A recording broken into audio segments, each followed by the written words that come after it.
दर्शकवृन्द नमस्कार। कार्यक्रम संवादको एउटा नयाँ श्रृङ्खलामा यहाँलाई हार्दिक स्वागत छ।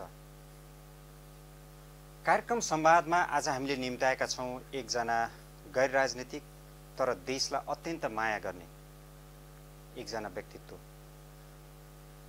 देशको माया कसरी हुन्छ, देशको भक्ति कसरी हुन्छ, यसका आफ्नै बुझाइहरू होलान्। तर स्वदेशी वस्तु प्रयोग गर्नु, स्वदेशी वस्तुलाई बढावा दिनु, रोजगारी सृजना गर्नु देशभक्तिका नमुनाहरू हुन्। असल मान्छे कर्ममा रमाउँछ। त्यस्तै एकजना असल अतिथि आज हामीले निम्ताएका छौं जसले आफ्नो कर्मबाट देशको भक्ति र सेवा गरिरहनु भएको छ। आउनुहोस् ती अतिथिलाई स्वागत गरौं। दीप बहादुर शाही। शाही सर, स्वागत छ कार्यक्रम। धन्यवाद हजुर। तपाई दैलेखको एउटा विकट गाउँमा जन्मिएको एउटा साधारण आम नेपाली मान्छे अहिले आफ्नै उद्यम इलम गरेर एउटा गोर्खा ट्विट भनेर एउटा ब्रान्ड, नेपालको ब्रान्ड बनाउन लागिराख्नु भएको छ। यसभित्रको अन्तर्कथा छोटकरीमा बताइदिनुस् न हाम्रा दर्शकहरूलाई। विशेष गरी त अब हजुरले पृष्ठभूमिमा भनि पनि हाल्नुभयो। नेपालीहरू कसरी रमाउने, किन रमाउने, नेपालीहरूभित्र भएको चाहिँ नि एउटा भावनात्मक राष्ट्रियता भन्ने विषयले चाहिँ छोड्दै छोड्दै गएको हुनाले यसैलाई चाहिँ अब केही दिन सकिन्छ कि भन्ने नै चाहिँ धारणा पैदा भयो। किनभने म लामो समय गलैँचा व्यवसायमा आबद्ध भएको हुनाले गलैँचा भनेको विदेशीले प्रयोग गर्ने, अब स्वदेशीले त प्रयोग नगर्ने। अहिले करिब 8-10 वर्ष भयो यो बजारमा केही नेपाली गलैँचाका पसलहरू, आउटलेटहरू देखिन्छ। केही मानिसहरूले प्रयोग गर्दै हुनुहुन्छ। तर त्योभन्दा अगाडि खासै त्यो मानिसहरूको क्षमता अथवा नभएर पनि होला कि जस्तो लाग्छ, नेपाली गलैँचाहरू प्रयोग गरिँदैन थियो। त्यही सन्दर्भमा अब यो सधैँ विदेशीले मात्रै प्रयोग गर्ने चिज बनाएर कतिसम्म चाहिँ यो ठिक हो त? त्यसैले अब नेपालीहरूले पनि प्रयोग गर्ने चिज के गर्न सकिन्छ भन्ने खोजी गर्दा गर्दै अब यो ऊनसँग सम्बन्धित ऊनी कपडा उत्पादन गर्न सकियो भने चाहिँ ठिक हुन्छ कि भन्ने चाहिँ लाग्यो। र यसको चाहिँ नि केही लामो समय चाहिँ मैले 4-5 वर्ष नै यसलाई अध्ययन गर्दै गएँ, खोज्दै गएँ। त्यसपछि चाहिँ अब यो अन्तर्राष्ट्रिय स्तरमा पनि ट्विट नामबाट, विभिन्न नामबाट चाहिँ नि चलिराखेको रहेछ, उत्पादन भइराखेको रहेछ। जस्तै संसारको सबैभन्दा उच्च स्तरीय राम्रो चाहिने नम्बर 1 चाहिने ब्रान्ड चाहिने ह्यारिस ट्विट। त्यस्तै गरिकन डोनेगल, आइरिस, धेरै प्रकारका ट्विटहरू छन्। जस्तै यो ट्विट भन्ने शब्द नै त्यो युरोपमा जन्मिएको, स्कटल्यान्डमै जन्मिएको। यसको अध्ययन अनुसन्धान गर्दै जाँदा त यो धेरै पहिला चाहिने 200-400 वर्ष अगाडि त्यो चाहिँ नि आइसल्यान्डहरूमा अलिकति चिसो ठाउँमा युरोपमा चाहिँ परम्परागत तरिकाले बन्ने चिजलाई नै उनीहरूले अलिकति चाहिँ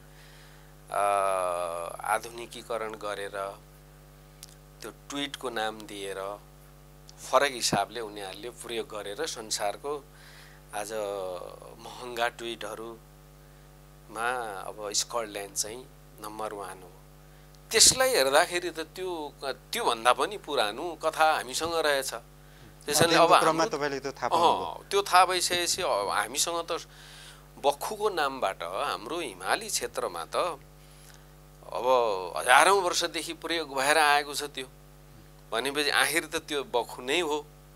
अब त्यसपछि मलाई चाहना जाग्यो कि अब यसलाई चाहिँ अबले हाम्रो बख्खुलाई पनि अलिकति मोडर्नाइज कसरी गर्न सकिन्छ त, आधुनिकीकरण कसरी गर्न सकिन्छ भन्दा उनीहरूको चाहिँ नि त्यो ट्विटहरूलाई पछ्याउँदा र हामीले हाम्रो चाहिने हिमाली भेगमा बनाएको तरिका, उत्पादन गर्ने तरिका र त्यसको फिनिसिङ गर्ने तरिकाहरू कस्तो रहेछ भन्दा हामीसँग र उनीहरूको चाहिँ उस्तै नेचुरालिटी भनौँ न, एकदम प्राकृतिक हिसाबले गरेको हिस्टोरी मतलब रहेछ त्यो। त्यसले गर्दाखेरि यो चाहिँ देश तथा विदेशमा पनि चिनाउन सकिने, नेपाललाई पहिचान गराउन सकिने, नेपाली सधैँ अर्काको मात्रै उत्पादन प्रयोग गर्छ भनेर भइराखेकोलाई चाहिँ होइन, नेपालमा पनि ट्विट उत्पादन हुन्छ है, त्यस कारणले नेपालले पनि गर्न सक्छ भन्ने एउटा उदाहरणसहित मैले मेरो अब देशका दाजुभाइ दिदीबहिनी उपभोक्ताहरूलाई यो ट्विट चाहिँ गोर्खा ट्विटको नामबाट पस्किने कोसिस गरेँ। स्वदेशी वस्तु प्रयोग गरौँ, स्वदेशी उत्पादन गरौँ भनेर सरकारको नि नाराहरू आइरहेको छ, उद्योग वाणिज्य सङ्घले पनि यस्ता अभियानहरू घोषणा गरिरहेको छ, तर कार्यान्वयनमा कम गएका हुन्छन्। तपाईँ एकजना नागरिकको हैसियतले यो अलि नौलो र जोखिमपूर्ण यात्रा किन रोज्नुभयो?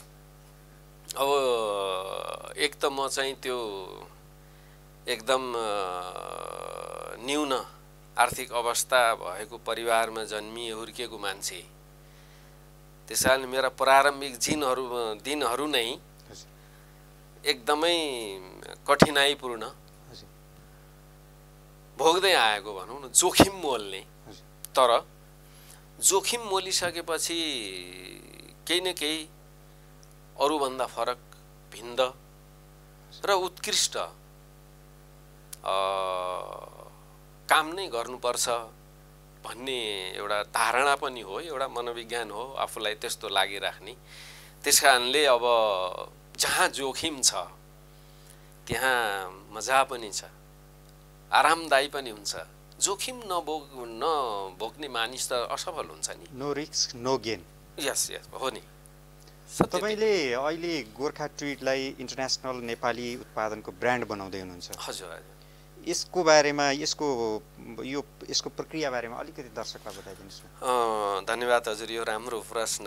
अब यसको चाहिँ के छ भने, अब जस्तो गलैँचामा मलाई धेरै स्टेपहरू, अब उत्पादनका तहहरू धेरै भए भनेर चाहिँ गाह्रो लाग्थ्यो र त्यसको कम्पोजिसनदेखि लिएर त्यसका कलर कम्बिनेसनदेखि लिएर डिजाइनहरू चेन्ज हुने र त्यो अलिक गाह्रै विषय पनि हो। अब त्यही सन्दर्भमा यो अलि सजिलो होला, सजिलो छ भन्ने हिसाबले यतातिर प्रवेश गरियो। यसको फाइनल चाहिने एउटा खालको मेकानिजम हामीले एउटा त्यसलाई सिस्टममा व्यवस्थित गरिसकेपछि त्यसलाई निरन्तर ती प्याटर्नहरू, ती रङहरू, त्यो डिजाइनहरू निरन्तर चलिरहन्छ। ट्विटमा चाहिँ, गलैँचामा चल्दैन। त्यस कारणले यो यतातिरको चाहिने अवस्था सहज होला भनेको उताको भन्दा अझ स्टेप चाहिँ बढी छ यसको मेकिङ प्रोसेसहरूमा। उत्पादन गर्ने जुन तरिकाहरू छ अब त्यो अलि लामै छ। यो करिब हामीले 11 चोटि चाहिँ यसलाई मतलब काम गर्नुपर्छ। यसलाई अब एउटालाई सुरुमा चाहिने उन चाहिने खरिदको प्रक्रिया भयो। उन चाहिने लिइसकेपछि त्यसलाई सटिङ गर्नु, सफा गर्नु पर्यो। त्यसपछि चाहिने दोस्रो पहिलो स्टेप सफा गर्ने भयो। दोस्रो स्टेप चाहिने रङ गर्ने भयो। तेस्रो स्टेपमा हामीले धागो बनाउँछौँ। चौथो स्टेपमा चाहिँ हामी विभिङमा बुन्नलाई पठाउँछौँ। अब पाँचौँ स्टेपमा त्यो बुनेर ल्याएकोलाई रफ त्यसलाई फिनिसिङ गर्नु पर्यो। छैटौँमा गएर त्यो वासिङमा जान्छ। अब सातौँमा आइसकेपछि वासिङबाट आएको चिजलाई फेरि चाहिँ हामीले फिनिसिङ गर्छौँ।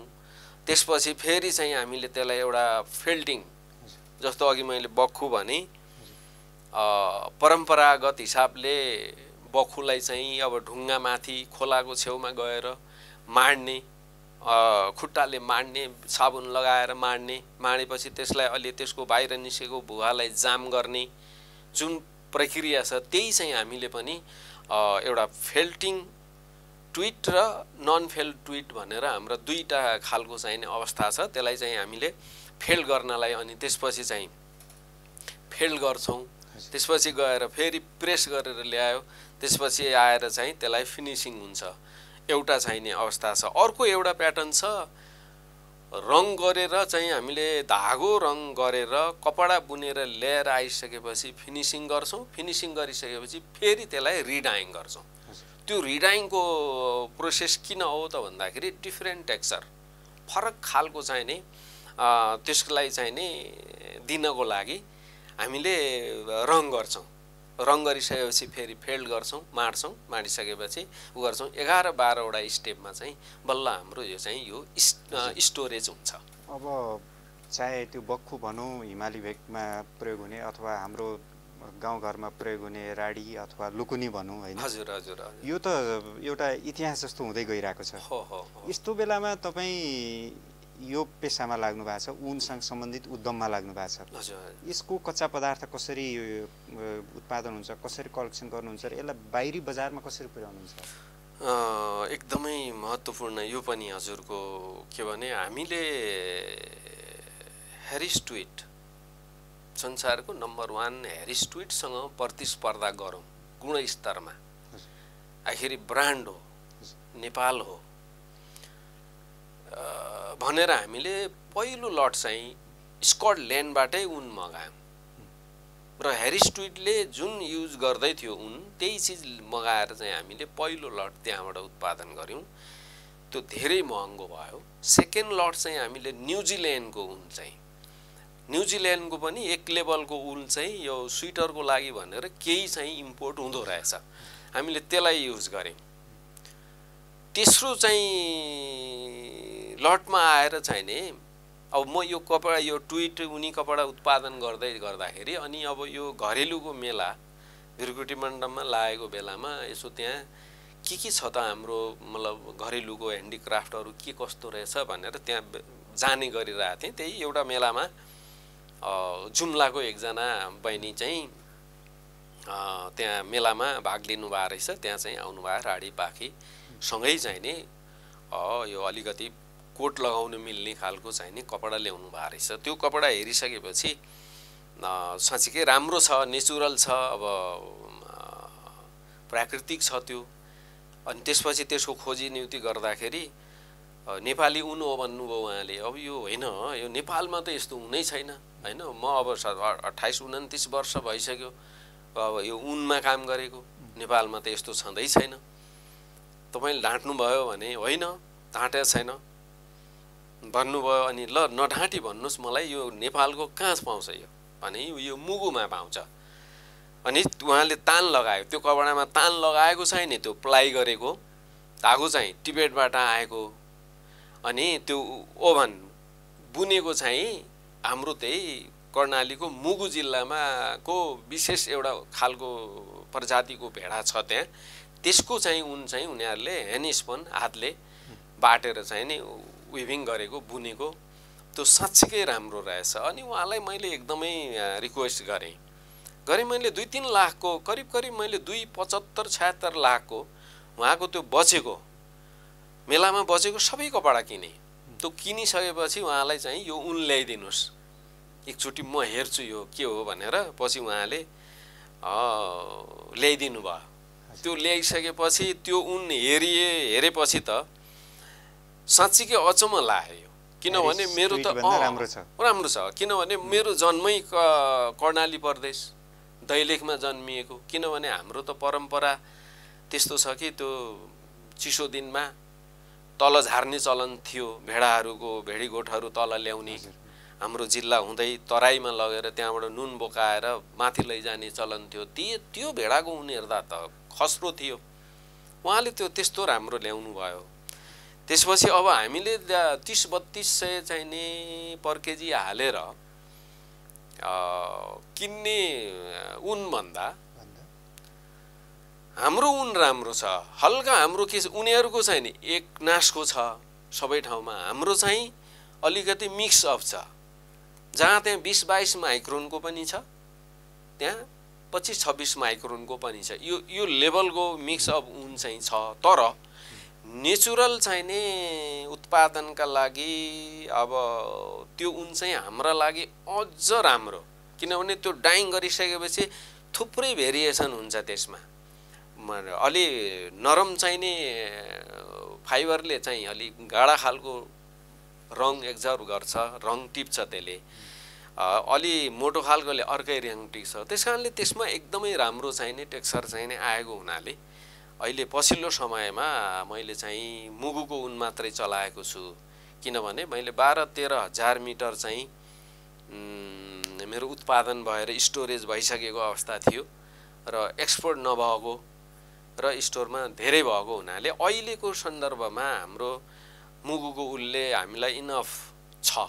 तर भोलि एक्सपोर्ट भयो, अलिकति राम्रोसँग जान लाग्यो, राम्रो डिमान्ड भयो भने त माग बढ्यो भने हामीले हाम्रो स्वदेशी उन मात्रै प्रयोग गरेर सम्भव छैन कि भन्ने हिसाबले चाहिँ मैले यो हाम्रो पहिलो कोभिड भन्दा केही अगाडि अलिकति मैले त्यो सम्पर्क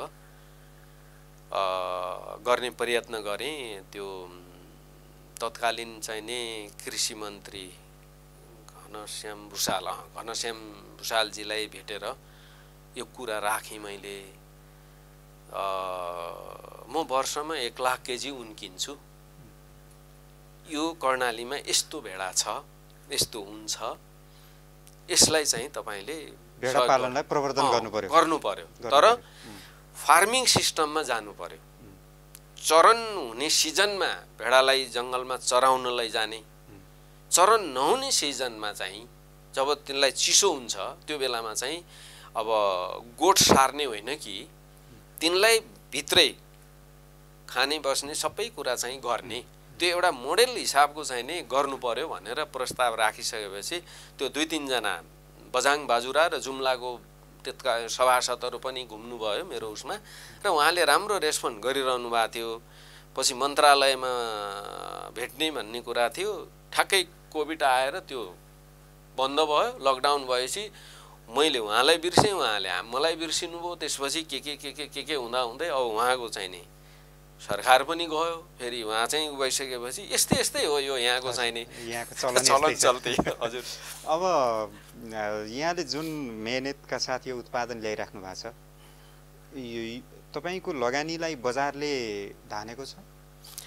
त्यो त छैन। किन अघि हजुरले सम्बोधन गरिसक्नुभयो, किन यो जोखिम मोलिरहनु भएको छ, कसरी आँट गर्नुभयो भनेर चाहिँ हजुरले जसरी भनिरहनु भएको छ।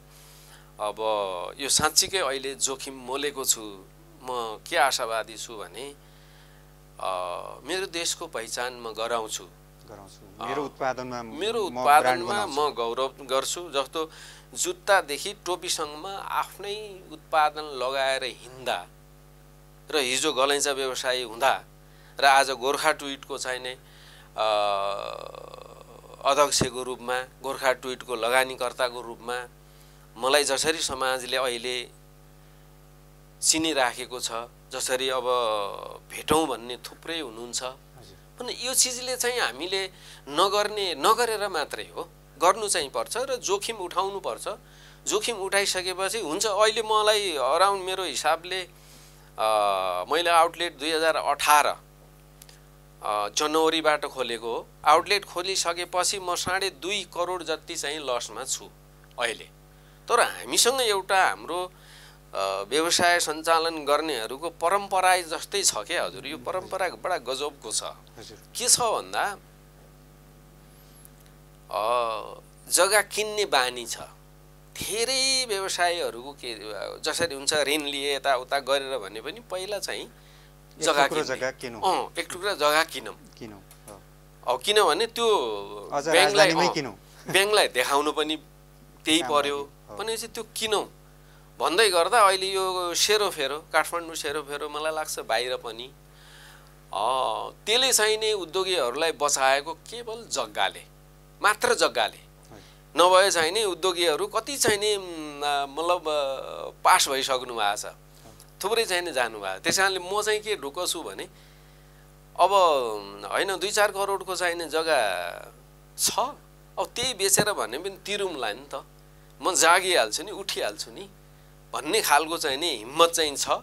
तर यो वर्ष यो अहिलेको जाडोमा जति मलाई चाहिँ हाम्रो स्वदेशी अथवा विदेशी कूटनीतिक नियोगका मेरो ग्राहकहरू जो आउनुभयो उहाँहरूको चाहिने त्यो मुभमेन्ट र उहाँहरूको चाहिने रेस्पोन्स जसरी उहाँहरूले मेरो ट्विटलाई सम्बोधन गर्नुभएको छ वाउ भनिदिनु भएको छ र दोहोऱ्याइ तिहारै किनिदिनु भएको छ, त्यसले गर्दाखेरि म आशावादी छु। उज्यालो भविष्य देख्नुहुन्छ? देख्छु, एकदम देख्छु। यहाँकै अनुभव अहिले सुन्दाखेरि पनि नेपाली कम्युनिस्ट आन्दोलनमा खास गरी नेकपा एमालेको राजनीतिमा एउटा सैद्धान्तिक व्याख्याता गर्ने नेता, सिद्धान्तको व्याख्या गर्ने नेता कृषि मन्त्री हुँदा घनश्याम भुसाल हो। यहाँहरूले आफ्ना क्षेत्रका माननीयहरूलाई त्यो भेडा पालनको अवसर सुरु गरिदेऊ भन्दा नभइरहेको अवस्था, यस्तो बेलामा राज्यबाट तपाईँ जस्ता उद्यमीले आश गर्ने चाहिँ के? अब म त सबै उद्यमी व्यवसायीहरूलाई के भन्छु भने हामी आश गरेर बाँच्नु हुँदैन, आफै पौरखी बन्नु। जीवनमा सत्कर्म गरौँ, सत्मार्गमा हिँडौँ र सद्वाणी बोलौँ, सत्य बोलौँ। यो तीनवटा सूत्र हरेक चाहिँ पेसा व्यवसायमा लाग्ने मान्छेले ग्रहण चाहिँ गर्नै पर्छ। जब झुट्टै बोल्दैन त्यो असफल हुन्छ भन्ने कुरामा म चाहिँ त्यति चासो राख्दैन। त्यसैले राज्यले गर्छ गर्दैनसँग होइन, राज्यलाई सम्बोधन गरिदेऊ भनेर हामीले हाम्रो उद्योग सञ्चालनको कर्तव्यभित्र पर्ने एउटा त्यो पनि पाटो हो। राज्यलाई हामीले अनुरोध गर्नुपर्छ, उसले गर्छ मेरो चल्छ, गर्दैन चल्दैन। र यो पछिल्लो समय एउटा उदाहरण, बडा गजबको उदाहरण चाहिँ म यहाँलाई दिन चाहन्छु, राज्य कस्तो हो भन्ने विषय।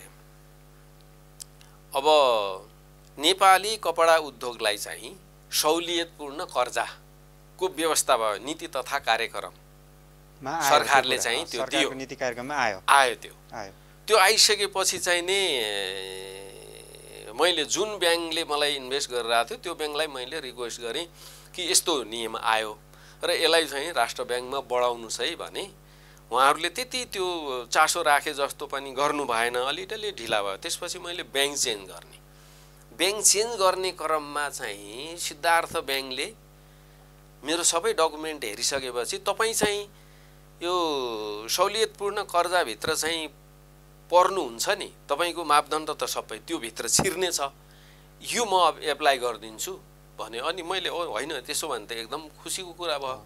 अब होइन 12-13% तिरिराखे मान्छे 4-5% ब्याज तिर्नुपर्छ, सरकारले 5% हेर्छ भने त राम्रो हो, म त बाँच्ने आधार हुन्छ, लौ न यो गर्नुहोस् भनेपछि उहाँहरूले बढाउनु भयो, सबै कुरा अगाडि भयो।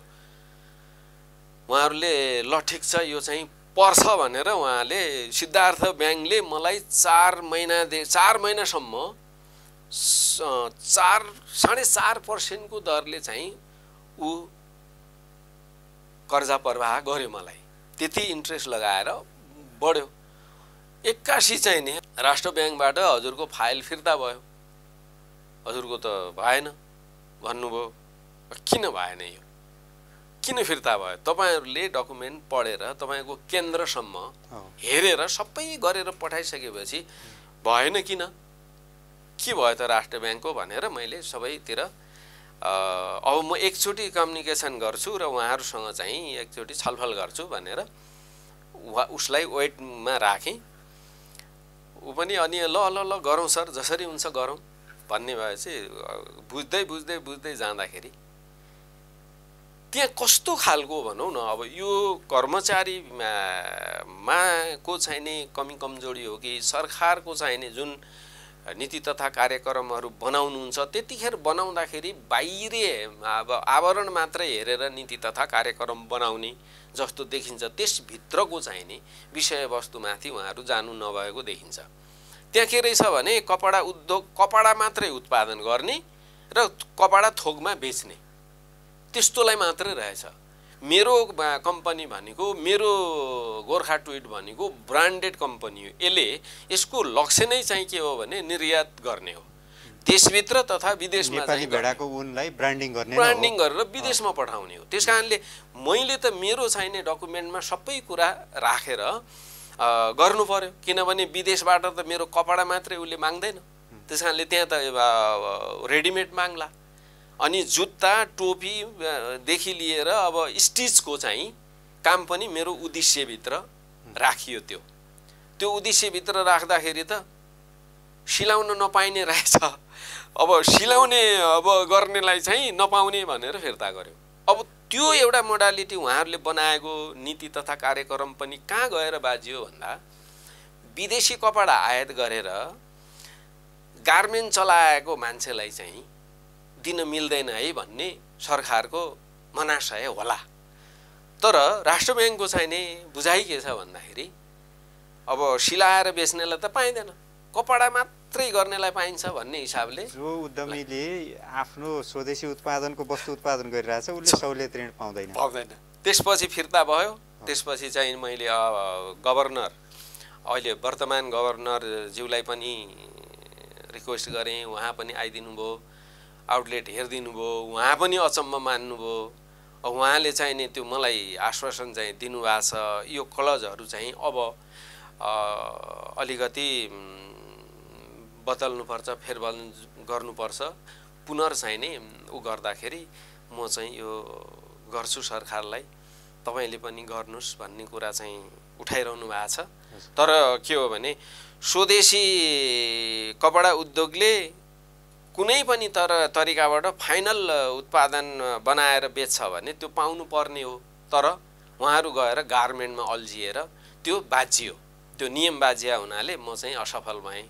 त्यस कारणले नेपाल सरकारप्रति हामी कति आशावादी हुने, कसरी रहने भन्दा सरकारले आह्वान गरेको, सरकारले दिएको सहुलियत पनि हामी त्यो मापदण्डभित्र छिर्न सक्दैनौँ। त्यस कारणले अपूर्ण छ सरकारका विचारहरू। साई सर, यहाँको सङ्घर्षको कथा र उद्यमको प्रसङ्ग हामी निरन्तर जोड्नेछौँ। हजुर, धन्यवाद। विश्रामको पालो। हामी कार्यक्रम संवादमा छौँ स्वदेशी उद्यमी दिपबहादुर साईसँग। एकैछिन विश्रामको पालो, संवादमा पुनः उपस्थित हुनेछौँ।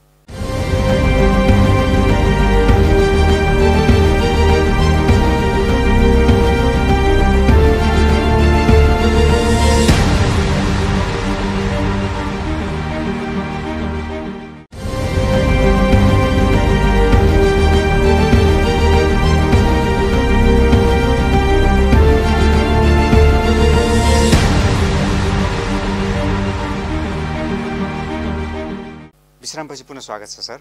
हस्, धन्यवाद हजुर। तपाईँ यो मुलुकको उत्पादनलाई विश्व बजारमा पुर्याउन नागरिक स्तरबाट आफ्नो व्यक्तिगत तहबाट सङ्घर्ष गरिरहेको मान्छे। हजुर। राज्यसँग यहाँका कारोबारहरू दुःखपूर्ण देखिन्छन्, सङ्घर्षपूर्ण देखिन्छन्। एकजना नागरिकले म गरी खान्छु, मेरो देशलाई चिनाउँछु भन्दा पनि त्यो नागरिकको मर्मलाई बुझ्ने राज्य किन बनेन? यहाँको अनुभव संक्षेपमा। अब किनभने हामीले धेरै पटक व्यवस्था बदल्यौँ, धेरै पटक संविधान नयाँ नयाँ बनायौँ। यो गजब छ। जन्म कसरी भयो, वैध वा अवैध, सिद्धान्तहरू कसरी जन्मिए, वैध वा अवैध, यसमा चाहिँ सरोकार राख्ने रहेछ। हामी वस्तु उत्पादनमा लागेका जो कोहीले देशको नीति स्थिति नबुझेर काम गर्दा धेरै दुःख पाइँदो रहेछ र त्यो पाइराखिएको पनि छ। त्यस कारणले अब यो राणाकाल आफैमा अवैध थियो। अब वैधताको लागि चाहिँ एउटा सम्झौता भयो, बदलियो। 7 सालमा चाहिँ 7 साल आयो, प्रजातन्त्र आयो। त्यतिखेर त्यो रैती मानसिकताबाट प्रजामा रूपान्तरण भयो। राजा र प्रजा सहितको चाहिँ यदि प्रजातन्त्र भनिएको छ भने राजा र प्रजा सहितको चाहिँ आयो। नेपालका रैतीहरू प्रजामा रूपान्तरण भए शब्दमा। अब त्योभन्दा पछाडि त्यो 10 वर्षको दौडान, 7बाट 17, 10 वर्षको दौडानमा विविध घटनाहरू भए। त्यहाँ राम्रा नराम्रा, नैतिक प्रश्न, अनैतिक प्रश्न, नैतिक बहस, अनैतिक बहस, व्यक्ति विशेषमा, संस्था विशेषमा, र त्यही चाहिँ सुरु भयो नेपालको चाहिँ नि प्रजातान्त्रिक दुर्दशा त्यही प्रारम्भ भयो 7 देखि 17 मा चाहिँ। त्यसैको प्रतिफल चाहिँ अब फेरि राजा महेन्द्रबाट जुन पुस 1 प्रारम्भ भयो, अब उनीले त्यो अवस्थालाई, त्यो 10 वर्षको गतिलाई हेरेर चाहिँ उहाँले त्यो परिवर्तन गर्न खोज्नुभयो र परिवर्तन गर्नुभयो। अब 17 देखि 27 अर्को 10 वर्ष, 11औं वर्षमा त उहाँको चाहिँ देहान्तै भयो, उहाँ सकिनु भयो। त्यतिभित्रको हिसाबले तुलना गर्दा विगतको राणा शासनलाई फालेर प्रजातन्त्रको अभ्यास गरौँ भनेर चाहिँ नि जो सङ्घर्ष गरिरहनु भएको थियो, विदेशमा बसेर, छिमेकी मुलुकमा बसेर, देशभित्र बसेर सङ्घर्ष गर्नुभएको थियो, त्यहाँ साँच्चीकै राजा र प्रजाबीचको चाहिँ नि एउटा सम्बन्धले प्रजातन्त्र ल्याइयो। अब त्यसलाई हटाइसकेपछि त्यो मनोविज्ञान त जटिल भएर जन्मियो नि त। तर त्यो 10 वर्षमा राजा महेन्द्रले गरेको 10 वर्षको चाहिँ नि योगदान, अग्रगामी जुन खालको फड्को थियो त्यो नेपालको इतिहासमा अग्रगामी फड्को। किनभने हामी त विदेशी मुद्रा चलाउँथ्यौँ, स्वदेशी मुद्रा भयो, हामीसँग ब्याङ्क थिएन, राष्ट्र ब्याङ्कको स्थापना त्यही कालमा भएको छ। अब यातायातको सञ्चार त्यही बेलामा भएको छ, विभिन्न चिज त्यही बेलामा भएको छ, उकल कारखाना उद्योग धन्दा त्यहाँ सुरु भएको छ।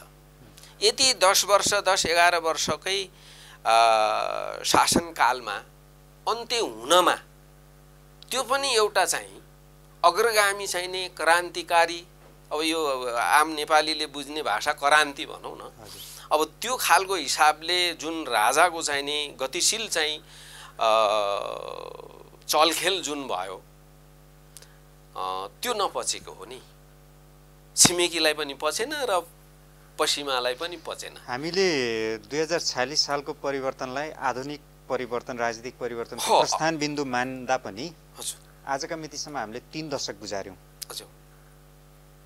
तर व्यवस्थाहरू परिवर्तन भए पनि आम जनताको अवस्थामा तात्विक अन्तर किन आएन? यहाँ एकजना सचेत नागरिकको हिसाबले छ। अब मैले यसलाई कसरी विश्लेषण गरिरहेको छु यो पछिल्लो जीवनको उत्तरार्धमा आइपुग्दा भने त्यो प्रतिशोधात्मक हिसाबले जब कुनै पनि इकाइको जन्म हुन्छ भने त्यो क्रूर मानसिकताबाट चाहिँ जन्मिन्छ भन्ने मेरो विश्लेषण हो। त्यसैले अवैध भने नि, राणाकाल वैध भएको भए, राणाले कब्जा गरेको हो, जनताले दिएको होइन र त्यो प्ले गर्ने, त्यो कब्जा गर्नु भनेकै अवैध हो।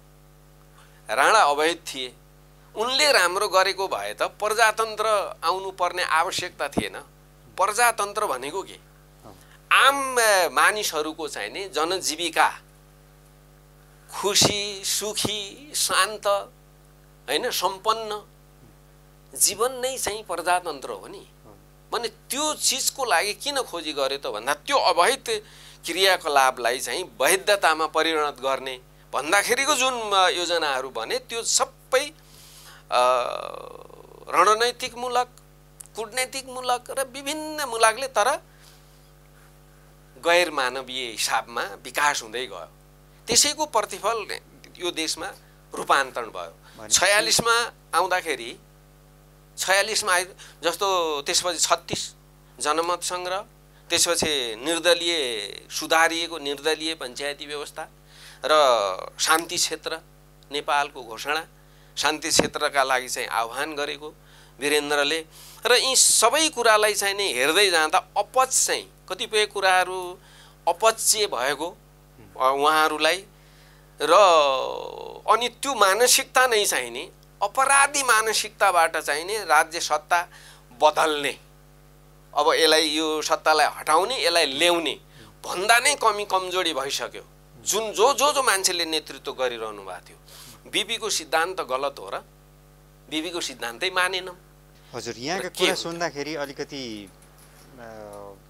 राजा महेन्द्रले केही देश बनाउने काम गरे, त्यसपछि व्यवस्था मात्रै बदलिए, देश बनाउने राजनेता जन्मिएन भन्ने कुरा बुझिन्छ। एक्ज्याक्टली, एकदम सत्य नै त्यही हो। जस्तो 46 देखि पछि प्रजातन्त्र आयो, प्रजातन्त्र आयो, यो आधुनिक प्रजातन्त्र आयो। 63 मा त गणतन्त्रै आयो। अब त्यसले चाहिँ त्यो जहाँ जहाँ छिर्यो नि, त्यो प्रजातन्त्र छिर्यो, उनका विचार छिरे, पार्टीको चाहिने नीति नियमहरू छिरे, कहाँ कहाँ छिर्यो, त्यसको गति हेरौँ, त्यसको अभिगत हेरौँ। प्रजातन्त्र उद्योग धन्दामा छिर्यो, त्यसलाई बेचिदियो, भएकालाई बन्द गरिदियो, बेचिदियो।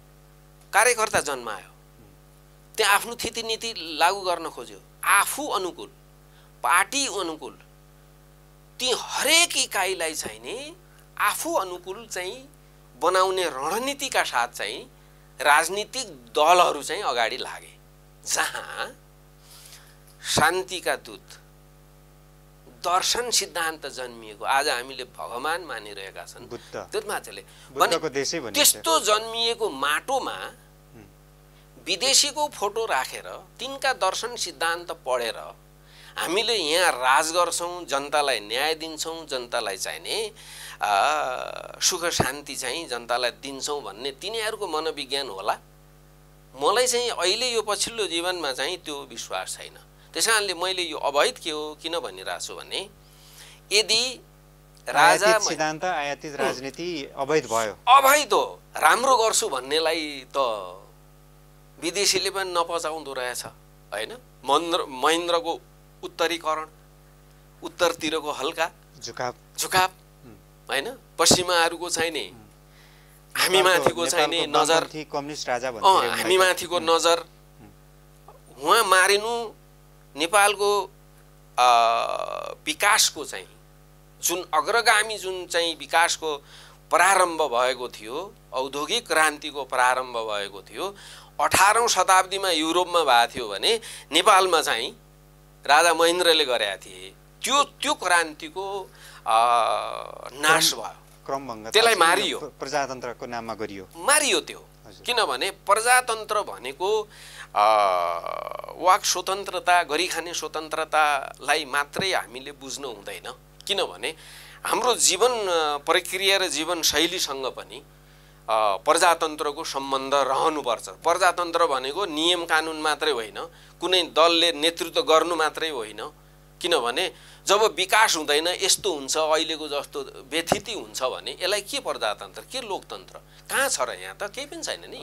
यही प्रसङ्गमा, प्रजातन्त्रको प्रसङ्गमा अहिले गद्दीच्युत पूर्व राजा ज्ञानेन्द्रले फागुन 7 को सन्दर्भमा दिएको एउटा सन्देशमा, शुभकामना सन्देशमा, अब नेपाल सुहाउँदो व्यवस्था नै फेर्नुपर्ने अवस्था आयो, सबैतिर भत्कियो बिग्रियो भनेर टिप्पणी गर्नुभएको छ। यहाँको के प्रतिक्रिया छ त्यसमा? म के भन्छु भन्दा वैध रूपले आउनु पर्यो। जस्तो राजा आऊ देश बचाऊ, सडक राष्ट्र कायम गर भन्या भरमा भएन। त्यो सडकमा आन्दोलन गरेर राजा आऊ देश बचाऊ भन्ने, बेला बेलामा राजाले चाहिने भएन भनेर भन्ने पूर्व राजाले त्यसरी बोल्दिने, त्यसरी हुन्छ र? यो प्रक्रिया नै गलत छ है हजुर। त्यसले नै अब प्रक्रिया के हो भने राजा आऊ देश बचाऊ त्यसरी होइन, राजा र जनताबीच जसले सरोकार राख्दछ यो माटोलाई चाहिने एकछिनलाई आफू जन्मिएको माटोको चाहिने कसम खाएर गर्छ भने त एकैचोटि अब हाम्रो नीति तथा कार्यक्रम, हाम्रो सिद्धान्त यो नेपालका लागि मौलिकतामा आधारित यो सिद्धान्त हो भनेर आउनु पर्यो नि। अब जाँदा जाँदै दिपबहादुर सर, हजुर सर, नेपालमा सबैभन्दा चर्चित, विवादित र मान्छेको मानसिकता विभाजित भएको एउटा विदेशी सहायता परियोजना छ एमसीसी। मेरो जिज्ञासा चाहिँ यो फेल हुनुपर्छ कि पास हुनुपर्छ? मेरो ठाउँबाट त यो 200% यसलाई रिजेक्ट गर्नुपर्छ। तर म अमेरिकालाई प्रधानमन्त्री सत्तारूढ दल हो। अब म अमेरिकालाई के भन्छु भने, म अमेरिकालाई के भन्छु भने, अमेरिका जस्तो चाहिने कुनै चिजमा पनि कमी कमजोरी नभएको देशले जब यहाँ उसको नाममा यति धेरै प्रश्न उठिरहेको बेलामा यदि नेपाली नागरिकहरूको हितका लागि नेपालको चाहिँ नि विकासका लागि गरेको हो भने उसले सम्मानपूर्वक फिर्ता लानुपर्छ। यहाँ विवाद उठाउनु हुँदैन, किनभने भर्खर चाहिँ नि उत्तरको देशले चाहिँ बोल्नुपर्ने बाध्यता नेपालीले बनाएको हो र। अस्ति भर्खर चाहिँ नि अमेरिकाले चाहिँ नि उत्तरको नाम लियो नि, चीनबाट प्रेरित हौ तिमी भनेर हामीले बुझ्नुपर्छ भनिदिएपछि होइन सिकाएको अस्वीकार गर्न भन्यो हो। अब त्यो भनिसकेपछि एक्सपोज भयो नि, चीन आउन बाध्य भयो नि, जवाफ फर्काउनु पर्यो, उसले जवाफ फर्काउनु पर्छ। त्यसैले अमेरिकाले एमसीसी प्रोजेक्ट ल्याउनु नराम्रो होइन, राम्रो छ, तर स्वीकार गर्ने र नस्वीकार गर्ने अधिकार हामी नेपाली नागरिकमा हुनुपर्छ र यो चाहिँ 200% यसलाई हटाउनुपर्छ। अब हाम्रा माननीयहरूले संसदमा के गर्ला त अबको बैठकमा? होइन, यी नैतिकता छैन उहाँहरूसँगमा। राष्ट्रियताको मामलामा, एकताको मामलामा, राष्ट्रिय स्वाधीनताको मामलामा राजनीतिक दलमा लागेर माननीय हुनुभएका मानिसहरू जो धेरैभन्दा धेरै, उहाँहरूसँग नैतिकता छैन। नैतिकता भएका मान्छेहरू भुके जस्तै भुकेर हुँदैन। सबै दोषी हो नि, अहिले सबै दलका सबै प्रधानमन्त्री दोषी होइन, सबैले हेर्नु भएको छैन, त्यो पढ्नु पर्दैन। आज हामी कुनै सहयोगको अनुदानको नाममा त्यसको सदस्य बन्ने, यो आइपिएसको सदस्य स्वतः बन्छ। यो यहाँ लागू गर्यो भने आइपिएसको सदस्य स्वतः बन्छ। यसले चाहिँ त्यहाँ भाग लिनुपर्छ, सैनिक अभ्यास गर्नुपर्छ, सुरक्षामा भाग लिनुपर्छ। त्यो भनेको के हो भन्दाखेरि बिस्तारै भोलि नेटोको सदस्य भन्ला। हामी चाहिँ फेरि पनि मैले महेन्द्रलाई सम्झेँ, महेन्द्रको असंलग्नता परराष्ट्र नीति हाम्रोले माटोले मागेको चिज हो, जनताले मागेको चिज हो र यो भू प्रकृतिले मागेको। अरू कुनै देशले देखाओस् त हाम्रो सगरमाथाभन्दा अग्लो चुचुरो विश्व ब्रह्माण्डलाई नेतृत्व गरिरहेछ हाम्रो भूभागले भनेपछि हामीले त विश्व ब्रह्माण्डलाई नेतृत्व गर्ने नीति थिति र सिद्धान्त चाहिँ नि अपनाएर जाने भनेको के हो भने हामी स्वतन्त्र राष्ट्रको रूपमा हामी खडा हुनुपर्छ। स्वतन्त्र राष्ट्रको रूपमा जब हामी खडा हुन सकेनौँ भने यस्ता एमसीसी जस्ता हजारौँ सिसी आउनेछन् र त्यहाँ हामी स्वीकार गर्दै जानेछौँ। काहीँ न काहीँ हामी मारिनेछौँ, काहीँ न काहीँ हामी दासत्व स्वीकार गर्नेछौँ। हामी बारम्बार भनिरहेछौँ कि हामी दासत्व भएका छैन, हामी कसैका उपनिवेश नभएका मुलुकका नागरिक भनेर नाक ठाडो गरिरहेछौँ। हामी अपारदर्शी रूपमा आजका मितिमा उपनिवेशमा छिरेको मुलुक हो, किनभने यस्तै छैन संसद, यस्तै नेता, यस्तै शासकहरूले गर्दा धेरै इतिहास छ। विश्वका धेरै देशहरू चाहिँ गएका छन्, डुबेका छन्, फसेका छन्। त्यो साई सर, यहाँले खबरदारी गरेको कुरा हाम्रा माननीयहरूको कानमा पुगोस्, हाम्रा दलका नेताहरूलाई यो कुरा मनमा बिजोस् र एमसीसी पास नहोस्, हामी यो कामना गर्छौँ। तपाईँको अमूल्य विचार र समयका लागि हामी आभारी छौँ। धन्यवाद हजुर। दर्शकवृन्द, आफ्नै इलममा, आफ्नै उद्योगमा स्वरोजगार सृजना गरेर देश बनाउन लागिरहनुभएका एकजना पौरखी नेपाली, सबैले सलाम गर्नुपर्ने दिपबहादुर साईसँग आज हामीले उहाँको उद्योगदेखि देशको पछिल्लो राजनीतिक परिस्थितिका बारेमा विश्लेषण गर्यौँ। आजको संवाद यति नै। हामी नयाँ श्रृङ्खलाहरूमा पुनः उपस्थित हुनेछौँ। राष्ट्रियताको पहरेदारी, जनाधिकारको पक्षमा खबरदारी हेर्दै रहनुहोला न्युज नेपाल टेलिभिजन। नमस्कार।